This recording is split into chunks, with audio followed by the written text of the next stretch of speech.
The German troops who surrendered in North Africa, France, or Italy anticipated a dire destiny upon capture. For generations, Nazi indoctrination had bombarded them with horrifying tales of the horrors facing those unfortunate enough to be seized by foes, grueling toil in mines, savage blows from overseers, meager scraps to stave off hunger, and constant degradation.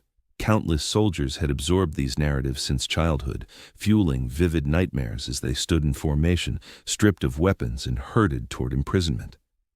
Gazing at the U.S. vehicles and sentries, they observed the rigid order, yet also the relaxed demeanor in how the Americans handled their detainees.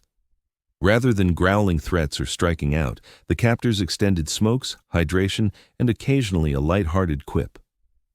Nevertheless, the detainees stayed wary. Surely this was mere deception. They figured the real savagery would emerge after the extended voyage to the States concluded. The voyages proved yet another astonishment. Far from being packed into foul livestock wagons with scant ventilation, numerous ended up on legitimate vessels or rail cars, under watch but spared mistreatment. Provisions were handed out, fresh loaves, proteins, java, and opportunities for repose were granted. To individuals accustomed to deprivation amid conflict, this handling seemed utterly perplexing. They murmured to one another, "Why squander sustenance on adversaries? Why extend courtesy to those who'd sought their demise?" Explanations escaped them, and distrust persisted. Maybe the Yanks aimed to preserve their vigor for savage drudgery. Maybe this benevolence masked impending severity. A few even suspected they were being plumped up for sinister medical trials, so profoundly etched were the frightful legends from their homeland. While traversing the Atlantic, contemplating the immense sea dividing them from their roots, a profound quietude frequently enveloped the upper decks. These fighters had prepared to dominate Europe, to obey Führer directives, to view themselves as elite fighters in a millennial empire, now reduced to detainees, stripped of agency, and adrift in uncertainty about their prospects. The United States wasn't a realm they'd envisioned touring in such dire straits. Plenty regarded it solely as a remote manufacturing juggernaut, home to towering edifices, syncopated tunes, and cinematic spectacles from Tinseltown. But now they arrived, not as sightseers or victors, but as subjugates. Initial views of the U.S. shoreline evoked a blend of apprehension and intrigue.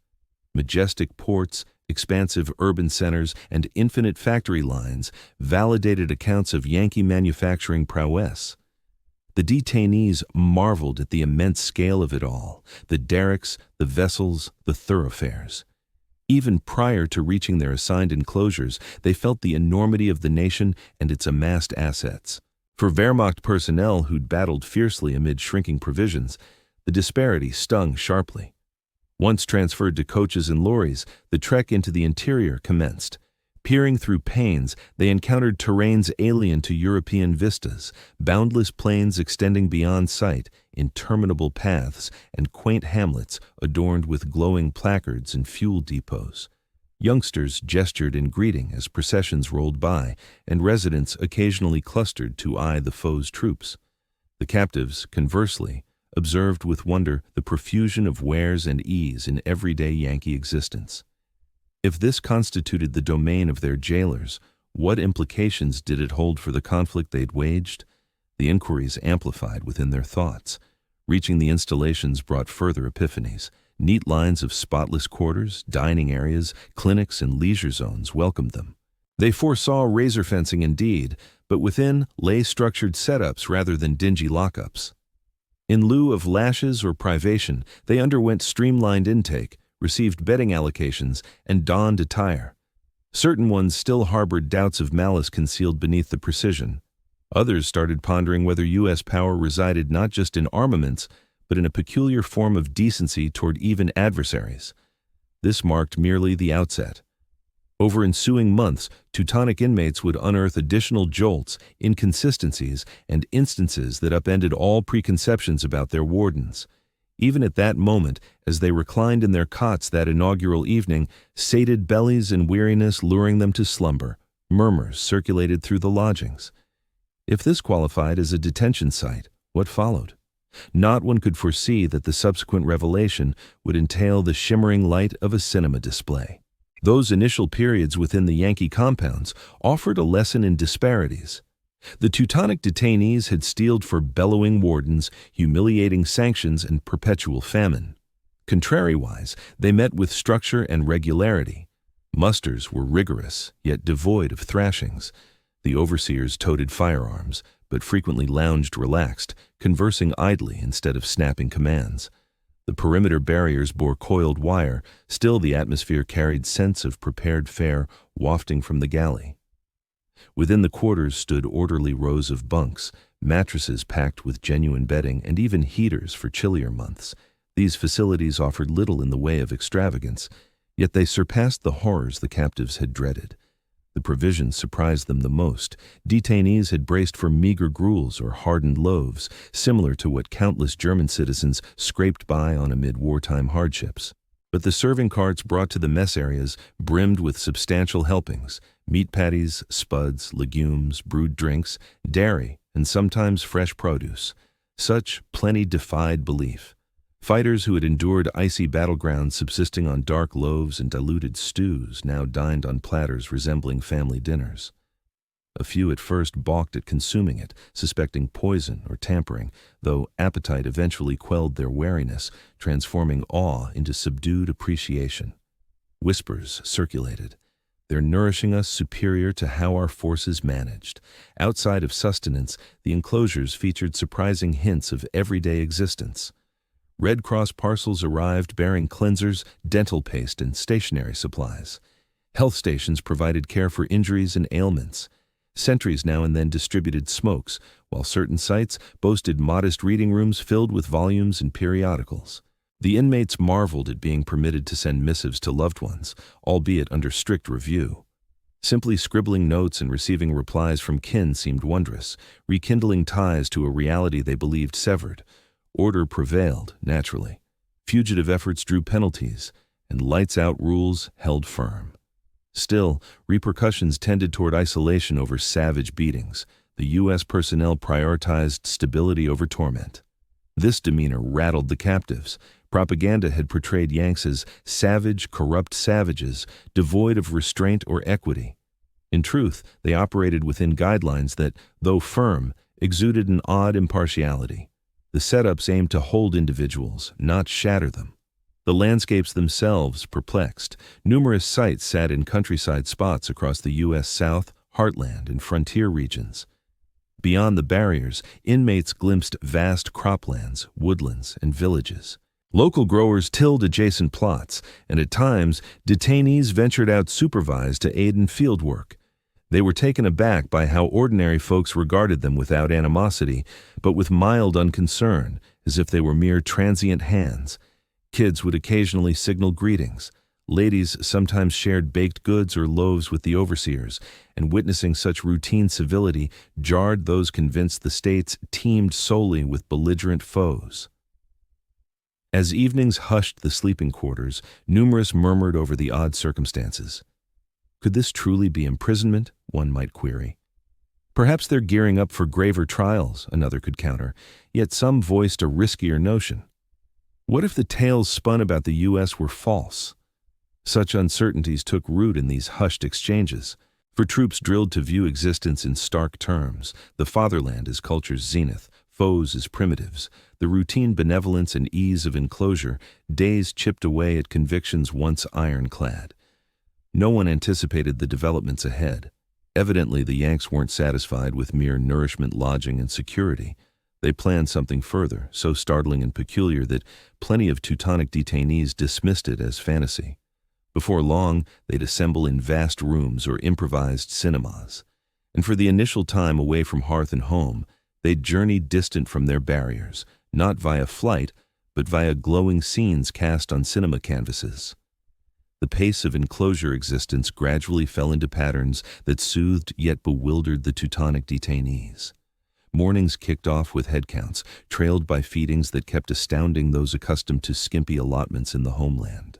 Labor shifts occupied much of the day for plenty, frequently pitching in on local homesteads or tending the site. To warriors who had slogged through slushy foxholes for ages, lugging fodder bundles or mending barriers beneath Yankee skies, felt oddly vacation-like. Watched indeed, but the tasks proved sensible, compensation token, but real. And in exchange they ranked more as hired hands than vilified adversaries. A handful even quipped softly to each other, "If prison's like this, imagine liberty." Free time stirred greater bewilderment. Rather than perpetual toil or hush, zones emerged for play. Football pitches and netball areas cropped up within the walled spaces, with inmates assembling squads and running games. Yankee watchers at times observed, rooted on, and seldom participated. Checker sets and deck amusements dotted the dorms, while artists or whittlers got leeway to hone their skills. Several enclosures arranged small ensembles of musicians, equipped with instruments supplied by the Red Cross, filled the evenings with melodies that floated beyond the fences. The setting felt otherworldly. Soldiers who had clashed fiercely across North Africa and Europe now passed their nights performing Mozart or chuckling during card games, as though the conflict belonged to a distant realm. Attire also subverted assumptions. The standard camp outfits were basic yet spotless, complete with durable footwear and jackets for winter. Relative to the tattered, vermin-ridden clothing some had endured on the battlefield, it felt like a relief. Sanitation amenities included soapy baths and even haircut stations. Wehrmacht troops who had advanced through devastated hamlets marveled at the fundamental respect granted to them in this place.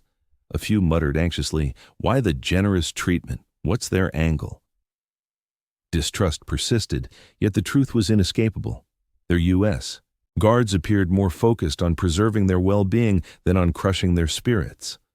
Food supplies sparked non-stop discussions.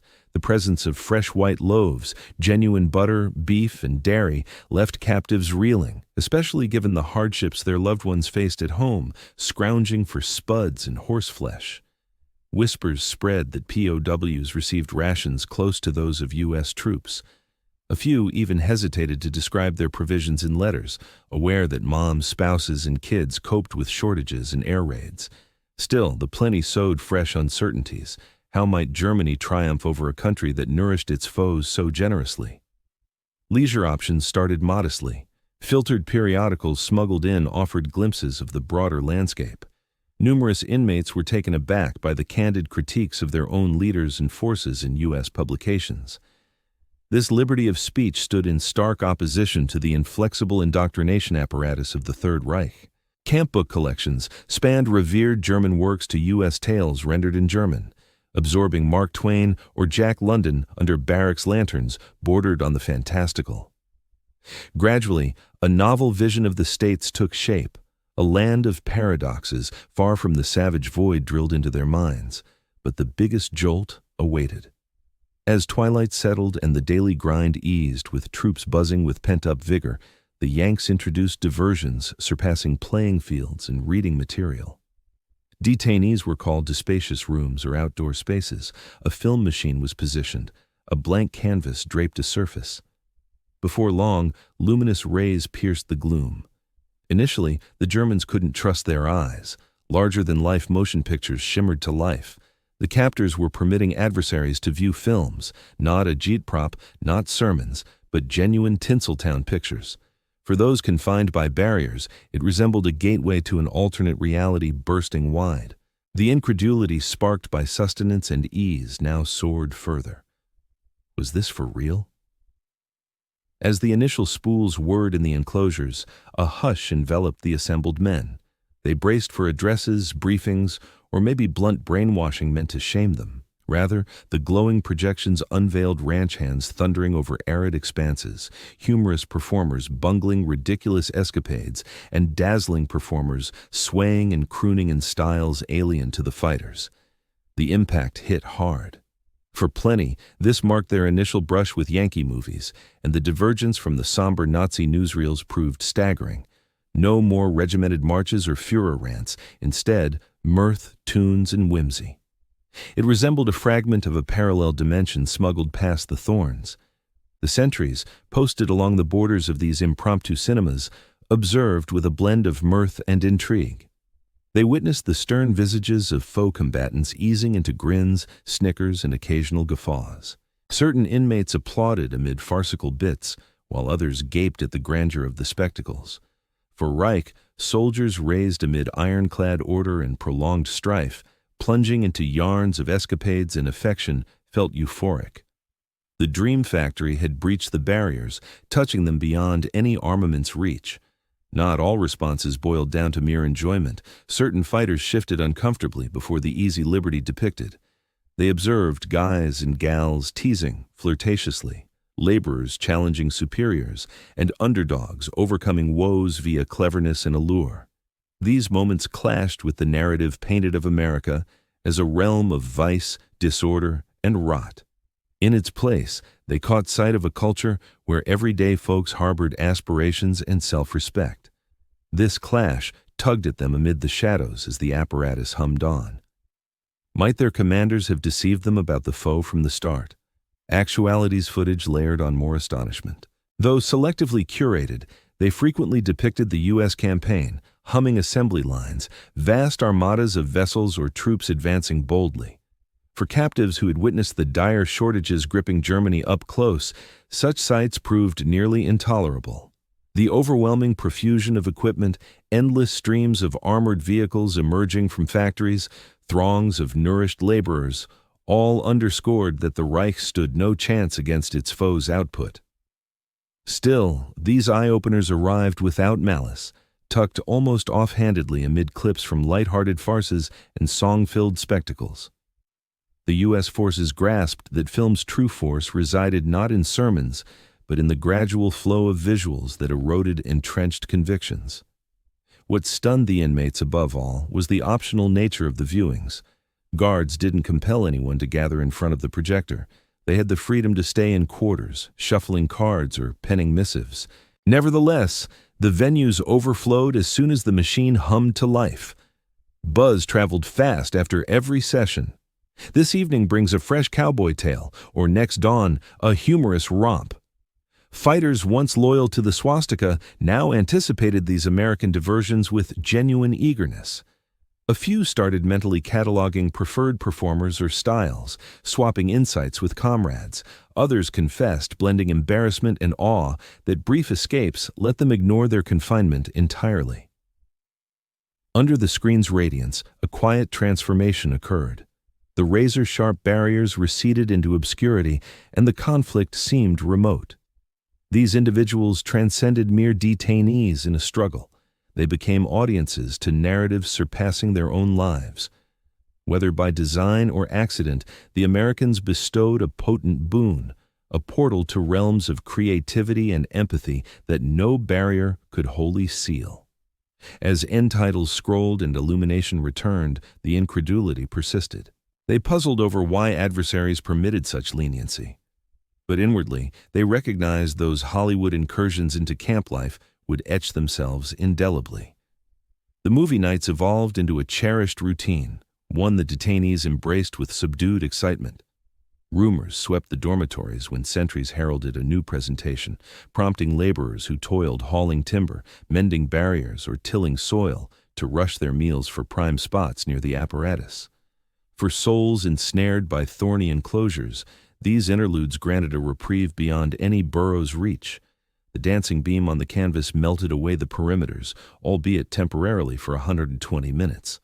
The group hunched on seats or sprawled on the ground, gazing into vistas more vibrant, unbound, and pulsating than the homeland they'd abandoned in Germany. The selection of pictures left them reeling. Slapstick outings with Charlie Chaplin or the Marx Brothers sparked waves of chuckles in chambers harboring men silenced by laughter for ages. Cowboy epics, with their expansive vistas and stark clashes of right against wrong, resembled fables etched on an epic canvas. Dance-laden extravaganzas, boasting rhythmic routines and lavish attire, delivered another jolt, the opulence of a nation that could choreograph existence into melody amid worldwide strife. Then came love stories, where radiant women delivered clever, self-assured dialogue. Troops steeped in strict societal norms watched these depictions of bold females in awed quiet, so alien to the scripted portrayals in Reich propaganda. For certain viewers, the allure teetered on risky obsession. They debated star performers amid labor shifts, echoed funny quips, or whistled tunes well past the finale. Savoring foes' artistry so boldly verged on disloyalty, yet the draw of amusement proved irresistible. Even leaders urging restraint couldn't resist the display's gravity. As shadows fell, hierarchies dissolved, seasoned combatants shared space with young enlistees, all captivated alike by the panorama materializing ahead. The divergence from homeland cinema hit hard. In Germany, movies served as propaganda arms, exalting Hitler, the regime, and the unending feud with foes. Plots stayed stiff, foreseeable, laden with doctrine. Conversely, U.S. offerings appeared recklessly liberated. They lampooned power, poked fun at elites, or hailed everyday victors. Detainees murmured among themselves, "How does this disorder forge a power spanning oceans?" With each new picture, though, they discerned this disorder wasn't frailty. It embodied a dynamism they'd scarcely imagined. Certain detainees penned updates to relatives about the events, albeit self-censorship muted details. They screen odd amusements, one alluded in correspondence, that let us briefly lose sight of our surroundings. Kin in Germany, scraping by on allotments and dictated broadcasts. It was hard to fathom anything like that. The notion of POWs viewing U.S. films struck many as ridiculous. But inside those enclosures, the film showings turned into one of the hottest topics, practically a boost to spirits like nothing else. That skepticism only grew stronger. The captives, prepared for harsh treatment, discovered themselves surrounded by chuckles, tunes, and tales instead. True liberty remained out of reach, yet these viewings offered a glimpse of something perilously similar. Every evening's projection stirred a mix of appreciation and discomfort in them, prompting questions about why their foes permitted such leniency and how it was altering their allegiances and sense of self. The projector no longer served solely as a diversion. It acted as a quiet instructor, altering their perceptions of the world and their place within the fenced confines. As days stretched into weeks and beyond, the regular evening sessions started forging something much deeper than simple fun. The inmates chatted non-stop about the content, dissecting not only the storylines, but the principles woven into them. A lighthearted flick could trigger arguments over U.S. wit, which appeared to draw from ridiculing arrogant power and cheering on the overlooked. A cowboy tale might fuel talks on liberty, fairness, and expansive frontiers, evoking opportunities well removed from conflict. Romances, initially brushed off as trivial, uncovered troubling insights. The bold expressions of fondness, women's self-reliance, and relaxed mingling hinted at a culture far more flexible than the one they'd abandoned. Gradually, without fanfare, the pictures were etching fissures in the rigid convictions instilled by decades of Nazi propaganda. The overseers observed the shift. The fresh detainees' initial bitterness, once keen and bubbling, faded with time. Those who had bellowed predictions of German triumph now fell silent, their convictions rattled. Rather than fantasizing about rejoining a victorious empire, numerous ones murmured about the reality of such prosperity and openness existing outside the barriers. The movies sowed visions of stocked markets brimming with items, everyday citizens chuckling in cinemas, and rhythms filling ballrooms. These scenes clashed starkly with the scarcity cues and ruined urban areas they anticipated finding upon return. Not even the strictest could wholly ignore it. Leaders attempting to dismiss the footage as blatant agitation faltered when subordinates highlighted its contrast to the rigid outputs from Goebbels' department. If that's agitation," one trooper grumbled following a song and dance feature, "it's the loveliest form I've encountered." A comrade replied, "Maybe it's no agitation, just their everyday existence." Such exchanges exposed entertainment's risky power. It skirted doctrine to strike at core human desires. The U.S. forces might not have planned it as mind games, but the impact was clear. The longer the detainees giggled at Yankee farces, the tougher it got to regard America as an impersonal foe. The greater their respect for protagonists enduring trials, the more they doubted the assertion that solely order and submission bred power. Stories of neighborhoods banding together, rebels challenging dishonest rulers, or average folk attaining glory all undermined the dictatorial mindset they'd brought into detention. For the adolescent recruits, the cinema proved mesmerizing. Youths nurtured on Hitler Youth gatherings encountered in Tinseltown a fresh brand of valor, not tied to ranks or banners, but to personal flair and bravery. They jotted performer names in journals, picked up English lines from multiple viewings, and attempted to mimic the stride of U.S. ranch hands. What started as basic pastime evolved into cultural captivation. Correspondence to relatives, despite scrutiny, alluded to these evolutions. Loved ones, decoding the subtext, realized detention in the States wasn't the bleak trial they'd feared.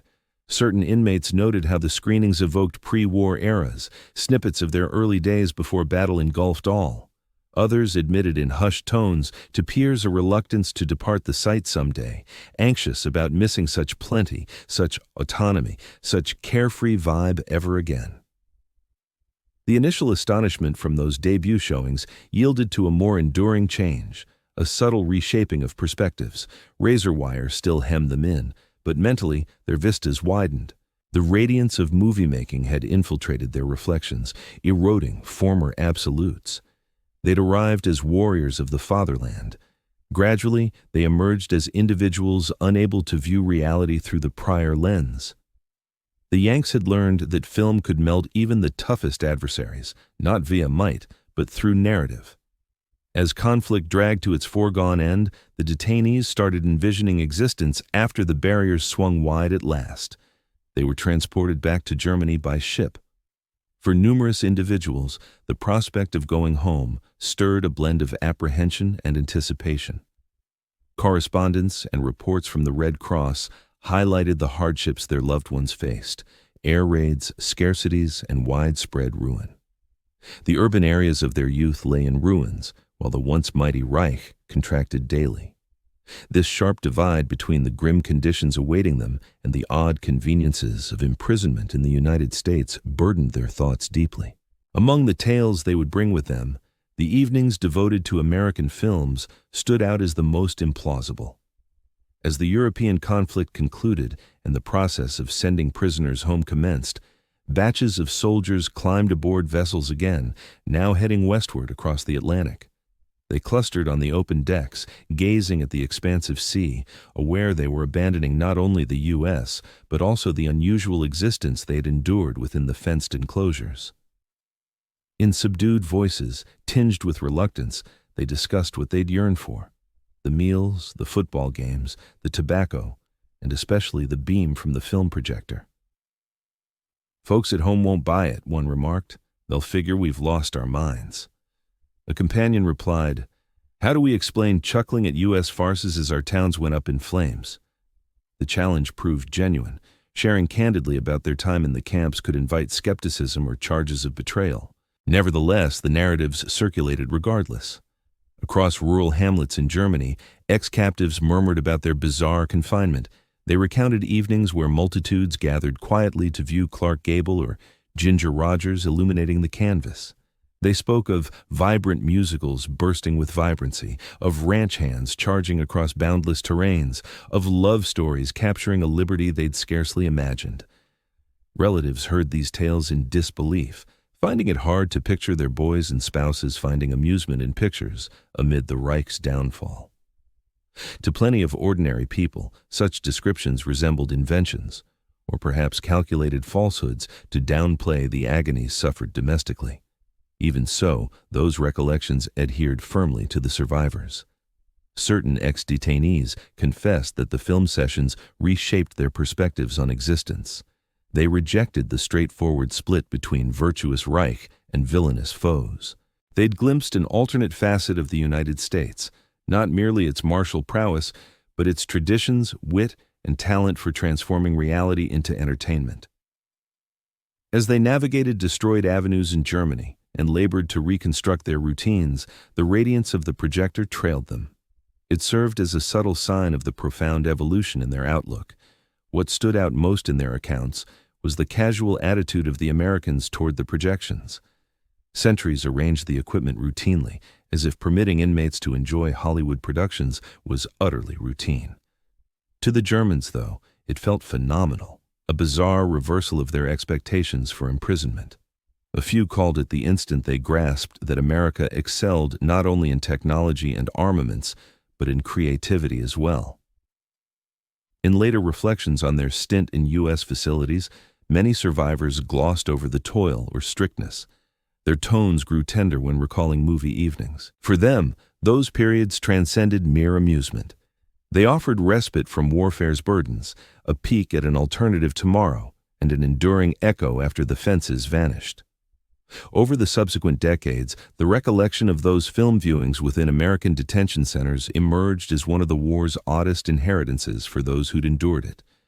For countless former prisoners of war, the vision of huddling close with fellow soldiers to absorb U.S. movies beneath the guards' vigilant gaze imprinted as vividly as the combats they'd waged. It represented a contradiction they bore onward. They'd stood as adversaries to America. Yet America had granted them flashes of delight and compassion during their existence's grimmest phase. When scholars later conversed with these individuals, the topic of films recurred frequently. Some chuckled over committing comedy dialogue to memory or developing affections for Tinseltown stars they'd never anticipated encountering.